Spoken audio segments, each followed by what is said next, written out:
Então vamos falar um pouquinho a respeito da importância da detecção da proteinúria, né, em cães e gatos. Acho que a primeira pergunta, né, todo mundo deve saber, o que é proteinúria? Né? Proteinúria nada mais é do que a perda de proteína pela urina.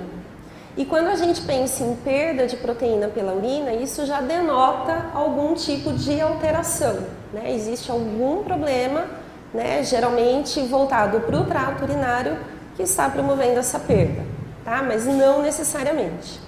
Então a gente precisa saber classificar a proteinúria. Então a proteinúria ela é classificada em pré-renal, renal e pós-renal. A proteinúria pré-renal ela está relacionada a fatores extratrato urinário. Então são pacientes que apresentam geralmente hipertermia em situações de febre e em situações de convulsões. O que acontece numa situação de hipertermia? A gente sabe que existe uma chance maior de proteínas serem desnaturadas e dessa forma então existe uma fragmentação dessas proteínas. Então uma proteína que tinha um peso molecular maior apresenta agora um peso molecular de tamanho menor e dessa forma, pelo processo de filtração glomerular, essa proteína começa a ser perdida. Já num paciente que tem proteinúria de origem renal, a gente tem uma doença localizada nos rins. Essa doença ela pode ser um processo inflamatório, infeccioso ou não, né? Então a gente tem os quadros que são relativamente comuns de pielonefrites, geralmente é causado por uma bactéria, né, que ascende pelo trato urinário inferior e é representada também pela ocorrência de nefrolitíases, quando o paciente forma um tipo de urólito que se localiza na região da pelve. Com a passagem, né, da urina pela pelve renal, esses urólitos eles podem ficar se movendo e ocorre então um processo inflamatório no local com descamação de células. E dessa forma, então, o paciente desenvolve a proteinúria. Ainda, né, acometendo os rins, existe uma doença, né, o grupo das doenças das glomerulopatias. Qual que é a principal característica das glomerulopatias? Existe ou um processo inflamatório infeccioso ou não que acomete a unidade de filtração que é o glomérulo. Com relação à proteinúria pós-renal, principal exemplo seriam os processos inflamatórios infecciosos no trato urinário inferior, né? Comumente as uretrocistites bacterianas, e alguns pacientes acabam desenvolvendo também a formação de litíases no trato urinário, né? Que são os urocistólitos e os uretrólitos, associados ou não à infecção do trato urinário. Bom, nessas duas doenças, basicamente existe um processo inflamatório que vai promover descamação de células, né? De bexiga, de uretra, eventualmente pode haver envolvimento bacteriano.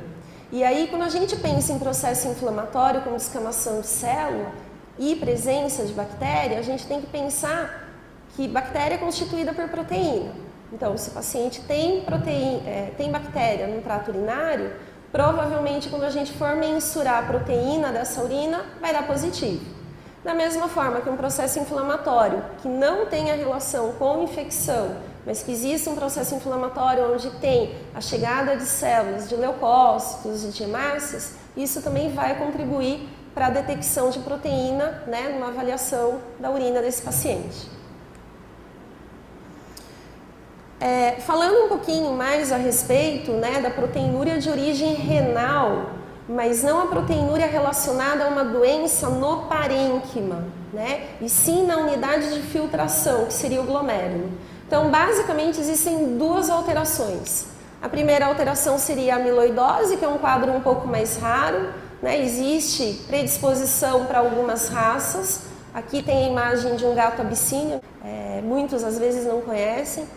E outra raça que também frequentemente desenvolve amiloidose é o Shar-Pei. Sem sombra de dúvida, a doença mais comum que acomete os glomérulos são as glomerulonefrites, né? Então, o que seria a glomerulonefrite? Trata-se de um processo inflamatório que acomete o glomérulo.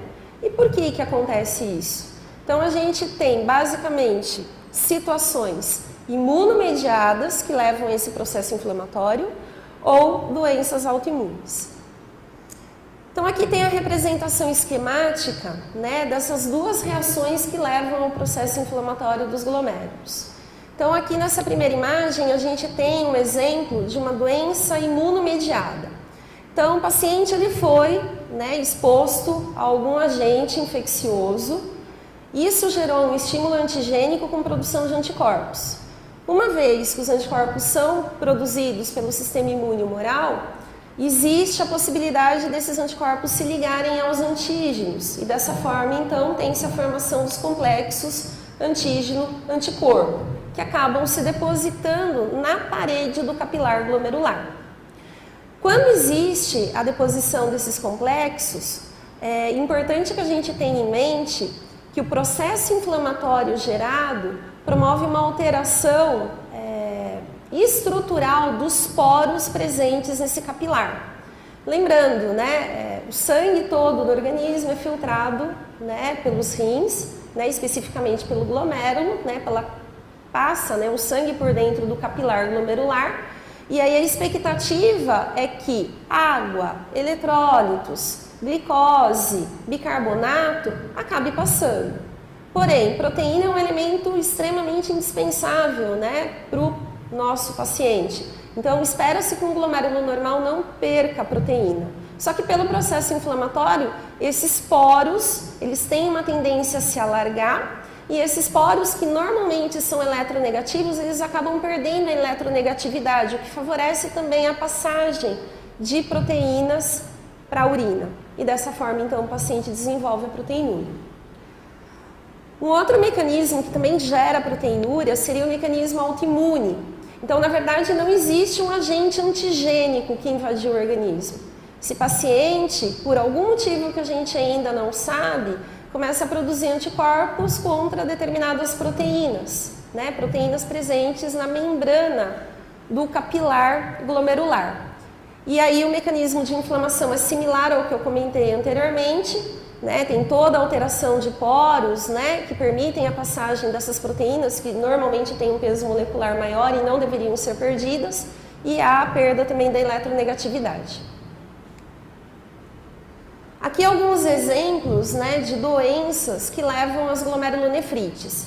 Eu acho que o que dá para resumir é que qualquer doença infecto-contagiosa pode levar à glomerulonefrite.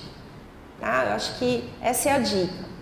Então, dentre as etiologias, né, tem uma lista bem grande de causas infecciosas, né? Então, para cães, a gente tem piometra, babesiose, ehrlichiose, leishmaniose, hepatite infecciosa canina, endocardite bacteriana, brucelose, borreliose, gengivite, piodermite crônicas, trypanossomiase e septicemia. Para gatos, né, também a principal causa de glomerulonefrite são as doenças infecciosas. Então, a gente tem o vírus da imunodeficiência felina, o vírus da leucemia felina, o vírus da peritonite infecciosa felina, micoplasmose, infecções bacterianas de uma forma geral. Porém, né, existem outras causas que não as infecciosas. Então, existem as causas inflamatórias não infecciosas. Para cães e para gatos, a gente tem pancreatite, lúpus eritematoso sistêmico, outras doenças imunomediadas. Isso vale para cães quanto para gatos.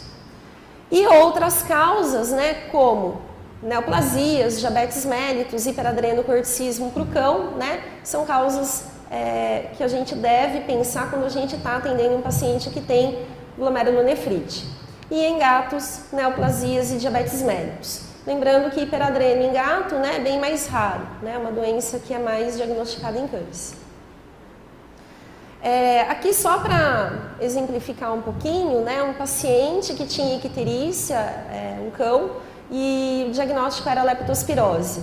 Sempre a gente relaciona a leptospirose com um quadro de nefrite tubular aguda. Isso realmente é comum, mas em paralelo com a nefrite tubular aguda é bastante comum o paciente acabar desenvolvendo glomerulonefrite. Tá? Então você pode ter uma situação ruim e que pode piorar. Né? Então, às vezes, o paciente acaba desenvolvendo a lesão renal por dois mecanismos diferentes, no caso da leptospirose. Peritonite infecciosa felina, existe a forma seca, né, onde o gato ele acaba desenvolvendo piogranulomas, e esses pacientes que desenvolvem os piogranulomas, você tem a perda do parênquima renal, mas do mesmo jeito, como existe um agente infeccioso, existe também a deposição de imunocomplexos, né? Então esse gato também desenvolve uma lesão de glomerulonefrite. E qual que seria a importância da detecção da proteinúria, né? Então acho que, em resumo, né, seria a detecção precoce de lesão renal, né? Desde 2009 a gente percebe que a nefrologia veterinária está seguindo os passos da nefrologia humana, né? Então antes o que a gente chamava de insuficiência renal crônica já não é mais chamada de insuficiência renal crônica, né? Então já mudou a nomenclatura, a gente sabe que hoje em dia existe a doença renal crônica, que é classificada em estágios, e justamente com o objetivo de tentar detectar aquele paciente que já tem alguma alteração renal, mas que ainda não apresenta manifestação clínica, né? Eu acho que é bastante frustrante para o médico veterinário, né, que atende nefrologia ou clínica médica de pequenos animais, pegar aquele paciente já em franco-uremia, né, vomitando, com diarreia, com anemia, com alterações no eixo cálcio e fósforo, né, fazendo fraturas, mandíbula de borracha, e aí infelizmente a gente já não tem muito o que fazer, né? Então de 2009 para cá, né, então existe a classificação da doença renal crônica de acordo com a Sociedade Internacional de Interesse Renal. Os nefrologistas veterinários se reuniram e fizeram, né, analisaram uma série de critérios e fizeram uma nova classificação. E qual que é a grande importância disso? Esses critérios permitem o clínico detectar de forma precoce antes que o paciente tenha perda obrigatória da função renal. Então é aquele paciente assintomático, né, que vai ser detectado precocemente e que com certeza vai ter uma progressão mais lenta da doença, e dessa forma então a gente consegue dar uma melhor qualidade de vida. Bom, como que a gente vai fazer essa detecção precoce? Então eu sei que o meu paciente tem creatinina normal.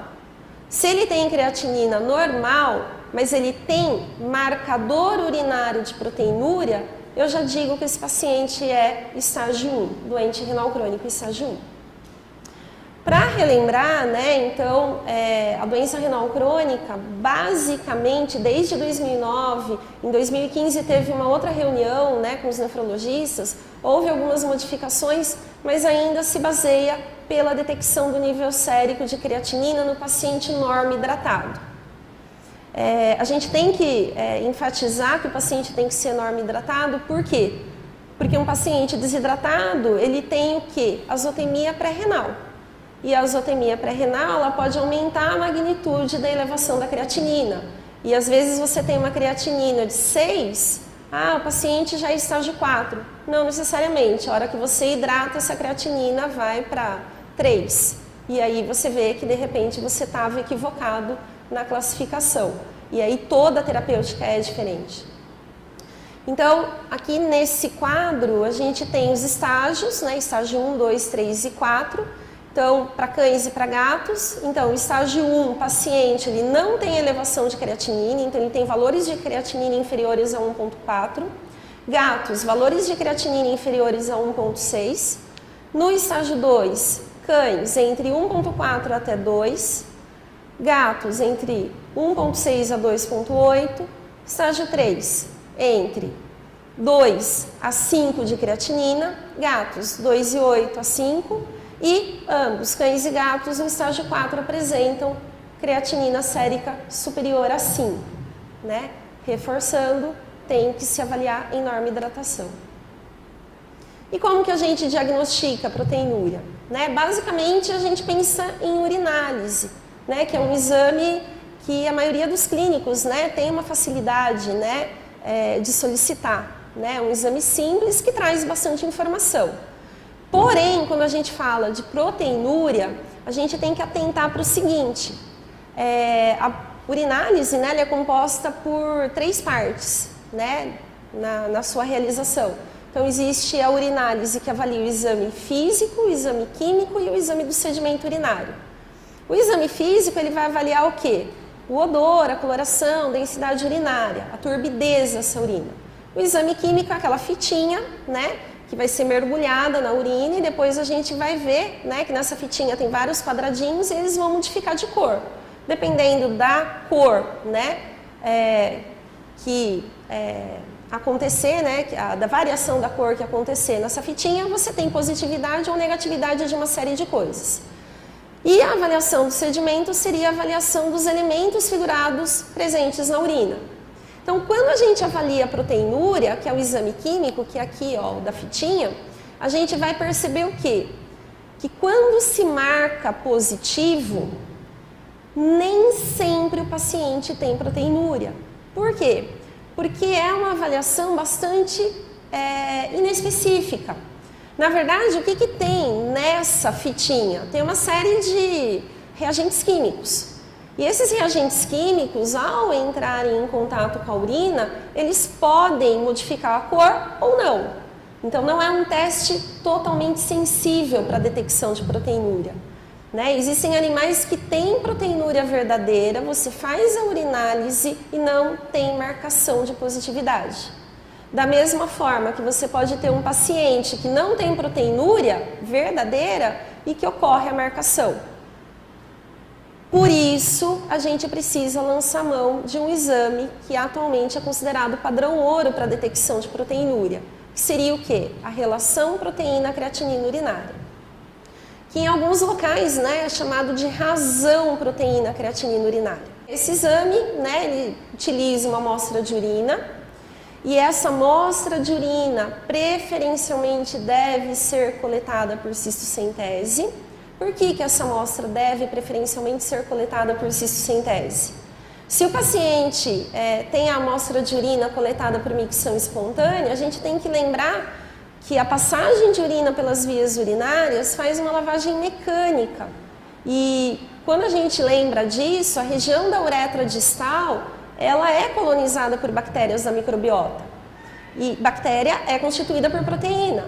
Então, se você coletar uma amostra de urina por micção espontânea, vai ter bacteriúria e provavelmente, mesmo que você faça a razão ou a relação proteína-creatinina urinária, você vai ter proteinúria que não é verdadeira.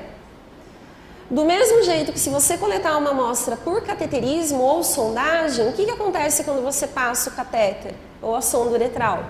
Por mais delicado, por mais asséptico que seja, você faz microlesões que promovem o quê? Descamação de células. Pode ter um pouquinho de sangramento, né? A hemácia é constituída por proteína. Quando tem o sangramento, vem leucócito junto. E detalhe, quando você passa a sonda, tem que lembrar que as bactérias presentes na uretra distal podem ser carreadas, né, para dentro da bexiga, que é estéril. E essas bactérias, elas também podem mascarar uma falsa proteinúria. Então, preferencialmente por cistocentese. E como que a gente vai fazer esse exame? Recomenda-se a coleta de pelo menos 5 ml de urina.